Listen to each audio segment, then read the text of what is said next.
बाग वीरान पड़ा था। धूप दरख्तों की धुली धुलाई शाखों पर चमक रही थी। मुझे शाखों पर लगे हुए कच्चे पक्के सेब दिखाई देते। जब मुझे यकीन हो गया कि वहां मेरे सिवाय कोई दूसरा इंसान नहीं है तो मैंने एक दरख्त से 2-3 पके हुए लाल सेब तोड़े और वहीं दरख्त की ओट में बैठकर खाने लगा। अचानक 2 आदमियों की बातें करने की आवाज सुनाई दी। मैं लपक कर सबसे आखिरी दरख्त के पीछे छुप कर बैठ गया। आवाज गफ्फार की कोठरी की जानिब से आ रही थी। आवाज करीब आई तो मैंने गफ्फार को एक आदमी के साथ बातें करता सेब के दरख्तों की जानिब जाते देखा। वो एक जगह दरख्तों के दरमियान रुक गए। उसके साथ जो आदमी था उसने कश्मीरी फिरन पहन रखी थी और सर पर गर्म टोप और कांधे पर कश्मीरी चादर थी। वो कश्मीरी जबान में बातें कर रहे थे। शायद सेब की पकी हुई फसल का सौदा हो रहा था। गफ्फार ने उसे दरख्त पर से एक सेब भी उतार कर दिखाया। अजनबी कश्मीरी ने मुस्कुराकर गफ्फार को कुछ कहा और सेब जेब में डालकर उसके साथ वापस चल पड़ा। बाग के किनारे पर कोठरी से चंद कदमों के फासले पर नीचे गांव को पगडंडी जाती थी। वहां जाकर दोनों खड़े बातें कर रहे थे। फिर वो आदमी गफ्फार से हाथ में लाकर नीचे उतर गया और गफ्फार वापस कोठरी के पास आया और ताला खोलकर कोठरी में दाखिल हो गया। मैं दरख्त के पीछे से निकला और कोठरी के दरवाजे में आकर खड़ा हो गया। मैंने गफ्फार को सलाम किया तो उसने चौंक कर मेरी तरफ देखा। उसका पहला जुमला ये था, तुम्हारा साथी कहाँ है? उसने मुझे खींचकर दरवाजा बंद कर दिया। वो मुझे देखकर घबरा गया था। बोला, पुल तबाह हो गया है। सुना है कितने ही भारतीय फौजी मारे गए हैं। तमाम देहात को फौज ने घेरे में ले लिया है। घर घर की तलाशी ली जा रही है। भारतीय कई लोगों को पकड़ कर ले गए हैं और उनके जासूस जगह जगह फिर रहे हैं। जब मैंने गफ्फार को अपने ऑपरेशन की पूरी रिपोर्ट दी तो उसने गहरा सांस भरते हुए मेरी तरफ देखकर कहा, भारतीय फौज हमारे गांव में भी आने वाली है। तुम्हारा इस वक्त यहाँ से निकलना ठीक नहीं, तुम पकड़े जाओगे, इसलिए तुम्हें तहखाने में छुप जाना चाहिए। मैं मौका मिलते ही तुम्हारे पास आ जाऊंगा, जल्दी करो। डोगरा सिपाही यहाँ पहुंचने ही वाले होंगे। उन्होंने पिछले 2 देहात में आग लगा दी है। मैं कोठरी से निकलकर गफ्फार के साथ बाग में उस जगह गया जहां रात भर की शदीद बारिश के बाद भीगे हुए सूखे पत्ते और शाहों का ढेर था। गफ्फार ने झाड़ झनकार को एक तरफ से हटाकर लकड़ी का तख्ता परे हटाया और मेरी तरफ देखकर कहा, तुमने कुछ खाया नहीं होगा, मैं नीचे जाकर हालात देखता हूँ, तुम्हारे लिए खाने को भी लाऊंगा। तुम यहाँ से किसी हालत में भी बाहर मत निकलना जब तक मैं ना आऊं, समझे? मैंने हाँ कहा और मैं गड्ढे में उतर गया। गफ्फार ने लकड़ी का तख्ता ऊपर कर दिया और झाड़ झनकार इस तरीके से ऊपर रखा कि तख्ते के नन्हे सुराख में से ताजा हवा अंदर आती रहे। वो चला गया। उस गड्ढे में मुझे बाहर की ठंड से जरूर निजात मिल गई थी, लेकिन बेहद हब्स था और लगता था कि मैं जिंदा दरगोर हो गया। गड्ढे में मच्छर भी कहीं से आ गए थे। कुछ मालूम नहीं था कि मुझे वहां कितनी देर तक कैद रहना होगा। बहरहाल ये उससे बेहतर था कि मैं डोगरा फौज की कैद में चला जाऊं और वो मुझे भयानक अजियतें देकर हलाक कर डालें। अजियतों से मेरा ध्यान अपने साथी कमांडो नंबर 9 की तरफ चला गया। अगर वो भारतीय फौज की कैद में है तो न जाने दुश्मन उसे किस किस तरह की अजियतें दे रहा होगा। मैं दिल में दुआ मांगने लगा कि खुदा करे वो शहीद हो गया हो, जिस तरह हमारे तीसरे साथी कमांडो नंबर 8 ने दुश्मन के पुल को उड़ाकर शहादत का रुतबा पा लिया था। मेरी आंखों के सामने कमांडो नंबर 9 की खशखशी दाढ़ी और तांबे जैसा चमकीला चेहरा, गहरी तेज आंखें और गठा हुआ जिस्म घूमने लगा। मैंने दिल में कहा कि वो भी यकीनन शहीद हो चुका होगा, क्योंकि किसी कमांडो का दुश्मन फौज के हत्थे चढ़ने से बेहतर होता है कि वो शहीद हो जाए। मैं गफ्फार की तारीख तहखाने में बैठा था। बाहर सन्नाटा छाया था। किसी किसी वक्त परिंदे के बोलने की आवाज आ जाती। कुछ देर बाद 2 फायर हुए। ये पिस्तौल के फायर की आवाज थी और मेरे अंदाजे के मुताबिक नीचे गांव की तरफ से आई थी। मैं हमतन गोश हो गया। अब कुछ आवाजें ऊपर की तरफ आ रही थी। मेरे जेब से दस्ती बम निकालकर अपनी मुट्ठी में थाम लिया। ये बम मुझे नहीं बचा सकता था, लेकिन मरने से पहले मैं 2-1 को जरूर मारना चाहता था।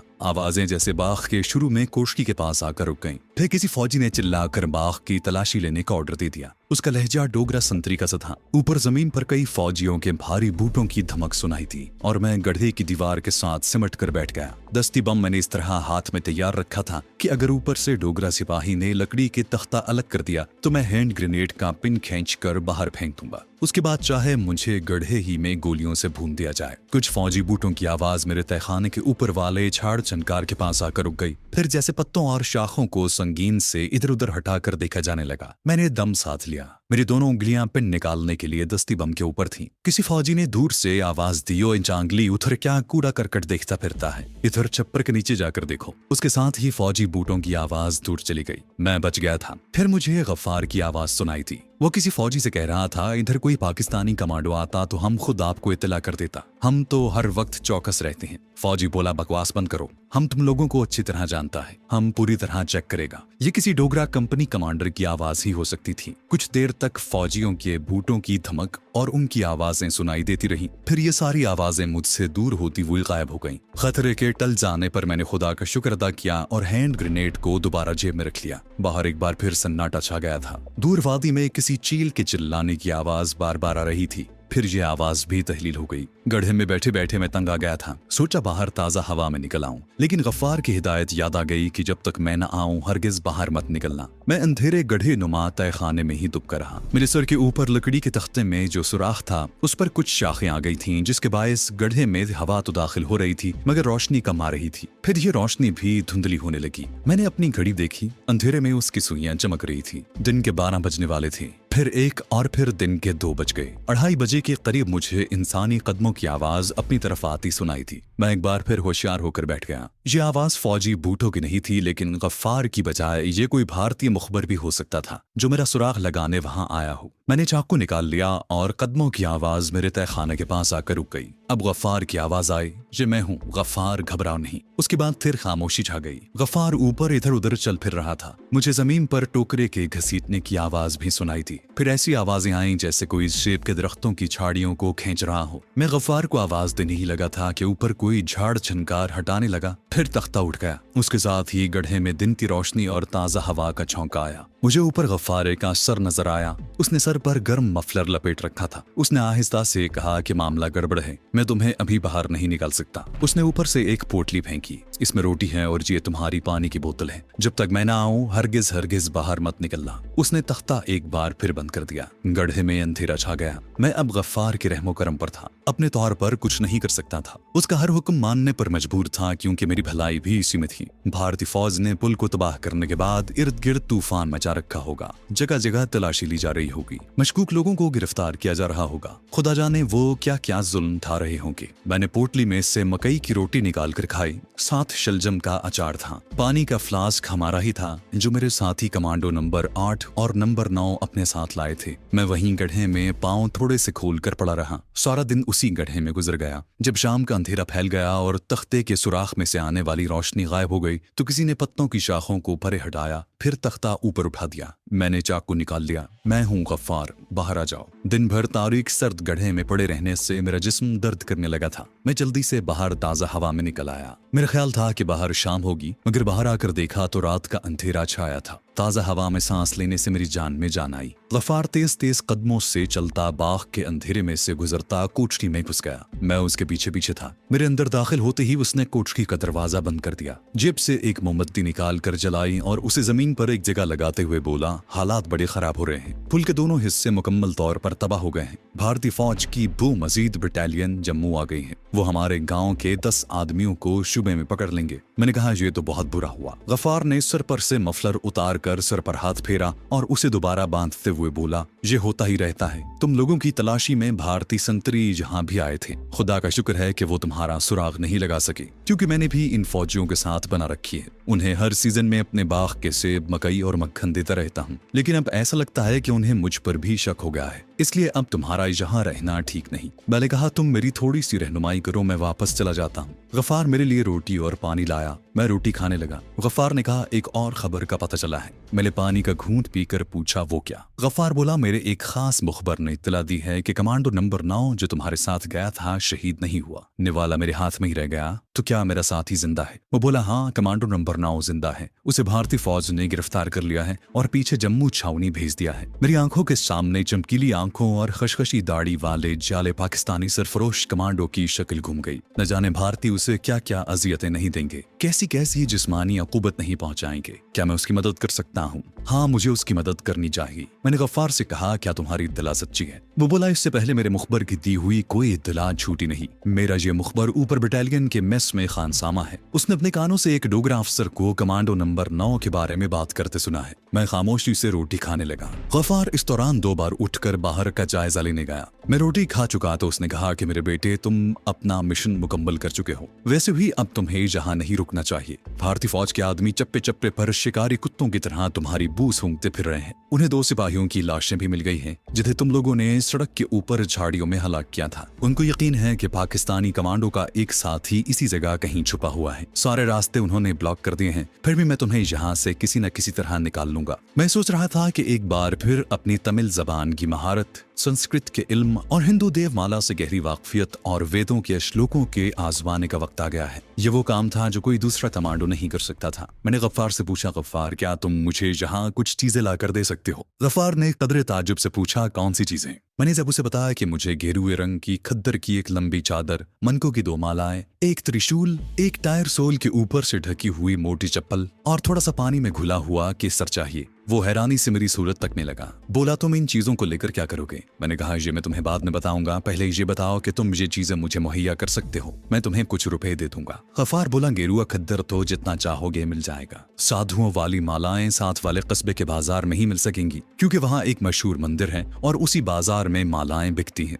बाकी त्रिशूल मैंने इस बाजार में कहीं भी नहीं देखी। केसर तो हमारे घर में ही है, चप्पल का भी बंदोबस्त हो जाएगा। लेकिन क्या तुम साधु बनोगे? मैंने मुस्कुराते हुए कहा, हाँ, मैं साधु बनकर यहाँ से निकलूंगा, लेकिन गफ्फार तुम्हें मेरी खातिर, मेरे साथी कमांडो की खातिर एक और काम करना होगा। और वो काम ये है कि जिस तरह भी हो सके मुझे अपने मुखबर के जरिए सिर्फ इतना पता करवा दो कि मेरा साथी कमांडो नंबर 9 जम्मू छावनी में किस रेजिमेंट में कैद है। मैंने अपने साथी कमांडो को भारतीय फौज की कैद से छुड़ाने का फैसला कर लिया है। गफ्फार कुछ देर के लिए चुप हो गया। वो गहरी सोच में था, फिर सर उठाकर मेरी तरफ देखने लगा। उसकी आंखों में एक अजीब रोशन चमक थी। मेरे बच्चे पाक फौज के कमांडोओं को मेरा सलाम। तुम लोग सच्चे मुजाहिद हो, इस्लाम के शेर हो। मैं तुम्हें जरूर पता करके दूंगा कि हमारा जांबाज मुजाहिद जम्मू छावनी की किस रेजिमेंट में कैद है। गफ्फार ने मेरा माथा चूम लिया। मैंने गफ्फार को 500 रुपए निकाल कर दिए। वो उन्हें नहीं ले रहा था, लेकिन मैंने कहा कि ये मैं अपनी चीजें खरीदने के लिए तुम्हें दे रहा हूँ। उसने मेरे बहुत मजबूर करने पर सिर्फ 200 रुपए ले लिए और अगले रोज सुबह आने का कहकर चला गया। एक बार फिर उसने मुझे ताकीद की कि मैं कोठरी से बाहर न निकलूं और मोमबत्ती भी रोशन न करूं। मैंने उसके चाहते ही मोमबत्ती बुझा दी। गफ्फार ने कोठरी के बाहर ताला लगाया और उसके कदमों की आवाज दूर होते होते गायब हो गई। सर्द अंधेरे और सीलन ज़दा गड्ढे से निकलकर इस कोठरी की नीम गर्म फजा में आने से मुझे बड़ा सुकून मिला। मैं लिहाफ ओढ़कर अपने अगले मिशन के बारे में सोचने लगा। यह मिशन अपने साथी कमांडो नंबर 9 को दुश्मन की कैद से निकालने का था। यह कोई सहल काम नहीं था। जम्मू भारतीय फौज की बहुत बड़ी छावनी थी और कश्मीर के संगीन हालात के पेश नजर यहाँ चेकिंग और हिफाजती इंतजामात उतने सख्त थे कि आम आदमी फौजी छावनी के इलाके के आसपास भी भटक नहीं सकता था। मैं उस ज़ईफुल एतकाद और हजारों देवी देवताओं, अवतारों, ऋषियों और तरह तरह के तवहुमात पर यकीन रखने वाली कौम को उनके तवहुमात से ही शिकस्त देना चाहता था। इसके लिए मेरे पास काफी मवाद था। मैं अपने जहन में एक बाकायदा लाया अमल तैयार करने के बाद सो गया और ऐसे घोड़े बेचकर सोया कि आंख खुली तो गफ्फार मेरे पास बैठा मुझे जगा रहा था। मुझे पता ही न चल सका कि उसने कब कोठरी का दरवाजा खोला और कब अंदर आ गया। गफ्फार ने मुस्कुराकर कहा, तुम्हारी नींद इतनी गहरी नहीं होनी चाहिए दोस्त। वो मेरे लिए केतली में चाय और खालिस मक्खन में पकी हुई मकई की मीठी रोटी लाया था। वो कहने लगा, तुम्हारी चीजें खरीदने मैं आज ही साथ वाले कस्बे में जा रहा हूँ, शाम तक वापस आ जाऊंगा। अब दिन का वक्त है, इसलिए तुम्हें इस कोठरी की बजाय वापस जमीन दोस्त खाने में जाकर छुपना होगा। यहाँ दिन में किसी भी वक्त भारतीय गश्ती पार्टी आ सकती है। अगरचे गढ़े का नाम सुनकर मेरे रोंगटे खड़े हो गए थे, लेकिन उसके सिवा कोई चारा भी नहीं था। गफ्फार मेरे लिए दोपहर के वास्ते भी रोटी और फ्लास्क में पानी भरकर ले आया था। नाश्ता कराने के बाद उसने बाहर जाकर बाग के माहौल का जायजा लिया और फिर मुझे कोठरी से निकाल कर एक बार फिर उसी सर्द तारीख गड्ढे में बंद कर दिया। इस बार वो मुझे अपने बाग के कुछ सेब भी तोड़ कर दे गया। यूं समझ लें कि बड़ी मुश्किल से मैंने उस गड्ढे में दिन गुजारा। शाम के वक्त गफ्फार वापस आ गया। जब वो मुझे गड्ढे से निकाल कर कोठरी में लाया तो मैंने मोमबत्ती की रोशनी में वहाँ एक गठरी पड़ी देखी। वो बोला, इसमें तुम्हारी चीजें हैं। त्रिशूल मुझे नहीं मिल सकी। उसने गठरी खोली। उसमें गेरुए रंग के देहात में बने हुए मोटे खद्दर का लंबा कुर्ता और बड़ी चादर, ताले मनकों की 4 मालाएं और एक मोटी सी कश्मीरी चप्पल थी। उसने मुझे 30 रुपए वापस किए। मैंने जेब से 100 के मजीद 4 नोट निकाल कर उसके पाँव में रख दिए और कहा, मैं जिस भेस में यहाँ से निकलूंगा उसके लिए मुझे रुपयों की जरूरत नहीं। मैं जहाँ जाऊंगा रुपए पैदा कर लूंगा। ये हकीर सी रकम मैं तुम्हें नहीं बल्कि अपनी बहन नाजो के जोड़े के लिए दे रहा हूँ, इनकार न करना। गफ्फार चुप हो गया। त्रिशूल के लिए मैंने मजीद इसरार न किया। अब मेरे पास इंडियन करेंसी के 10-10 रुपए के 7 नोट, सिधा का दिया हुआ सांप का मन का, एक चाकू और हैंड ग्रेनेड थे। मैंने सिवाय सांप के मन के और 70 रुपयों के बाकी सब कुछ गफ्फार को दे दिया कि वो उसे किसी गड्ढे में दफन कर दे। एक पुड़िया में डालकर वो मेरे लिए जाफरान जानी केसर भी लाया था। गफ्फार ने मुझे बताया कि उसने अपने मुखबर को ताकीद कर दी है कि वो जैसे भी हो सके ये मालूम करने की कोशिश करे कि कमांडो नंबर 9 को जम्मू छावनी में किस मकाम पर किस रेजिमेंट की तहवील में दिया गया है। जब तक मुझे ये मालूमात हासिल नहीं हो जाती मैं वहां से नहीं जा सकता। गफ्फार मुझे तहखाने में बंद करके चला गया। अब ऐसा होता कि दिन को मुझे गफ्फार गड्ढे में बंद कर देता और रात को निकाल कर कोठरी में सुलाकर चला जाता। उसके मुखबर को अभी तक मेरे साथी कमांडो का कुछ सुराग नहीं मिल सका था। चौथे रोज रात को गफ्फार मुझे गड्ढे से निकाल लाया और उसने मुझे ये खुशखबरी सुनाई कि मेरे साथी कमांडो का कुछ सुराग मिल गया है।